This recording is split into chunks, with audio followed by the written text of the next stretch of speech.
بسم اللہ الرحمن الرحیم۔ بادشاہ کو اس کے ایک خاص آدمی نے خبر دی کہ سلطنت میں پچھلے 2 سال سے ایسی کنواری عورتوں میں بہت اضافہ ہوا ہے جو کہ حاملہ ہوئی ہیں۔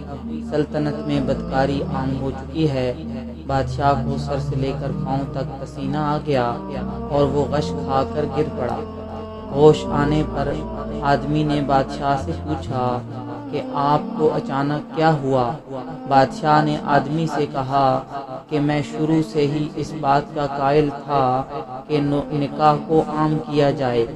یہی ایک راستہ ہے جس سے بدکاری کو روکا جا سکتا ہے۔ میں ہر سال 1000 جوڑے کا نکاح کروا کر مطمئن تھا کہ میں نے سلطنت میں جہیز جیسی لعنت پر پابندی لگائی تاکہ نکاح کو آسان بنایا جا سکے، مگر افسوس میں اپنی ہر کوشش میں ناکام ہوا اور اس سلطنت میں برائی اپنے عروج پر ہے۔ مگر اب میں ان لوگوں کو نہیں چھوڑوں گا جنہوں نے اس ملک میں بدکاری کو عام کر دیا۔ بادشاہ نے اپنے وزیر کو یہ ذمہ داری سونپ دی کہ پتہ کرو کہ کس جگہ پر یہ بدکاری سب سے زیادہ ہو رہی ہے۔ وزیر اپنی پوری کوشش کے باوجود یہ جاننے میں ناکام ہوا تو بادشاہ نے اپنی سلطنت میں جاسوس پھیلا دیے۔ جاسوسوں نے بڑی چالاکی سے ان جگہوں کی نشاندہی کر دی جہاں پر بدکاری سب سے زیادہ ہو رہی تھی۔ انہوں نے دیکھا کہ شہر کے داخلی راستے پر ایک تنگ گلی تھی جس میں بہت ساری عورتیں داخل ہوتی تھیں، مگر کچھ عورتیں اس تنگ گلی کے دوسرے حصے سے نکلتی تھیں۔ جاسوسوں نے یہ جاننے کی کوشش کی کہ اتنی زیادہ عورتیں کہاں غائب ہو رہی ہیں، اسی طرح گلی کے درمیان ہی کوئی غلط کام ہو رہا ہے۔ جب انہوں نے اچانک جا کر دیکھا تو ایک بڑے سے کمرے میں زناکاری جاری تھی۔ وہاں اوباش لوگوں کا گروہ تھا جن کا سردار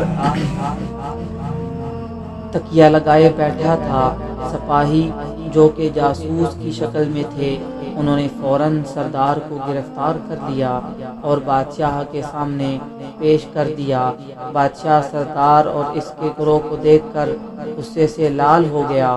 بادشاہ نے سردار سے کہا، تیرے اوباش گروہ میں تجھے ایسی سزا دوں گا کہ آنے والی نسلیں یاد رکھیں گی کہ بدکاری کا انجام کیا ہوتا ہے۔ سردار نے زور کا قہقہہ لگایا اور بادشاہ سے کہا کہ ہمیں مارنے سے اس ملک سے کبھی بھی برائی کا خاتمہ نہیں ہو سکتا، کیونکہ آپ کے ملک میں پیاسا خود بدکاری کی تلاش میں مارا پھرتا ہے۔ بادشاہ نے کہا، تم کہنا کیا چاہتے ہو؟ میں تمہارا مطلب نہیں سمجھا۔ سردار نے کہا، عورتیں خود ہمیں اپنی طرف راغب کرتی ہیں، ان کی حرکات سے ہمیں معلوم ہو جاتا ہے کہ کون سی عورت کیا چاہتی ہے۔